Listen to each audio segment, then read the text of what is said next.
What's up guys? For today's video, aalis muna kami sa bahay kasama ko ang aking pamangkin kasi hahatira namin ng pagkain ng kuya ko guys. Kasi sumama siya guys sa mga nagkinamada. Ewan ko ba parang hindi man ito nagtatapas ng tubo pero siguro nahagaran at wala siyang baon pang nanghalian kaya hahatiran lang namin. Iniwan din naman niya ang motor kaya let's go. At hindi pa ako masyadong marunong sa motor dahil ngayon pala ako nagpa-practice. Na-trauma kasi ako noon guys nung elementary pa ako kasi na-disgrasya kami ng motor kasama ko rin ang kuya ko, siya ang nagdadala ng motor. Marami talaga kaming pangos the time guys, mabuti na lang hindi kami natuluyan. Char.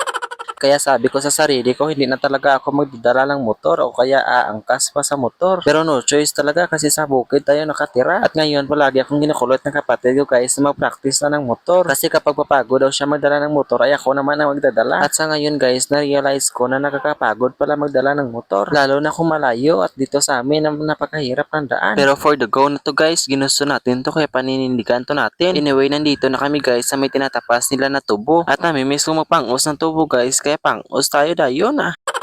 Ang tubo na ito guys ay hindi siya maganda kaya siguro pinakamada lang ito. Pero at least may na-harvest pa kaysa naman sa wala talaga. At nagtambay-tambay lang muna kami dyan guys. Nag-uusap at syempre ako sige ka pangos tubo eh. Pagkatapos namin doon mag-usap-usap ng mga labay-labay guys, pumunta naman kami ng pamangkin ko dito sa may naitaasan na park. Dito makikita mo talaga ang nakapaligid sa iyo ng mga bundok. Napakaganda ng view dito pero napakalakas naman ng hangin. Ang hangin pa naman dito na makukuyos talaga pating itlog mo. Char.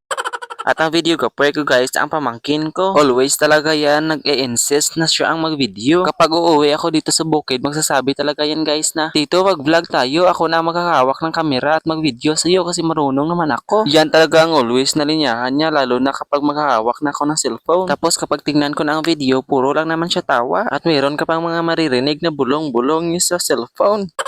Pero mga mababait itong mga pamangkin ko guys. Ito lang ang lalaki ko na pamangkin kasi medyo alabuton yan. Makakasabi ka na lang talaga na depende sa mood niya.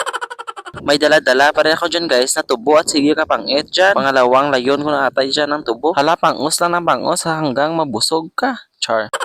At ito ang view dito guys, puro kamundukan na makikita mo sa paligid. Maganda dito tambay-tambayan kasi malayo lang ta sa bahay namin. At pagkatapos namin magtingin-tingin ng kapaligiran doon guys, bumalik na kami dito sa motor. At nauna na itong pamangkin ko kasi siya daw ang magpapaandar. Lagi na mariching talaga itong motor na ito guys sa daan. At ito na guys, sasakyan na naman natin itong motor. Kasi alangan naman pasanin natin ito. Char. Parang ako na lang talaga guys ang naawa dito sa motor. Kasi malalaki pang mga bato ang kanyang mga inaapakan. Magkamuriching pa ng lutak. Kailangan talaga natin guys magdandahan sa pag-drive. Dahil imbes na magdadrive tayo pa uwi ng bahay, baka magdadrive tayo pa kabilang buhay. Char.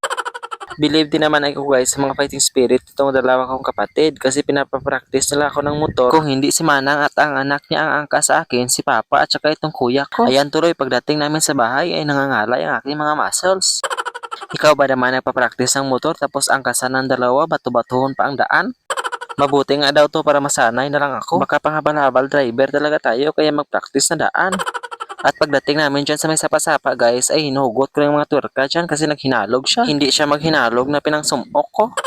At nabangga ko pa dyan guys ang prino sa may bato. Kaya pumilit siya. Ayusin na naman yan ng kapatid ko. Mabuti lang talaga may taga-ayos ako. At hanggang dito lang ang ating video ngayon guys. See you sa next video. Bye bye.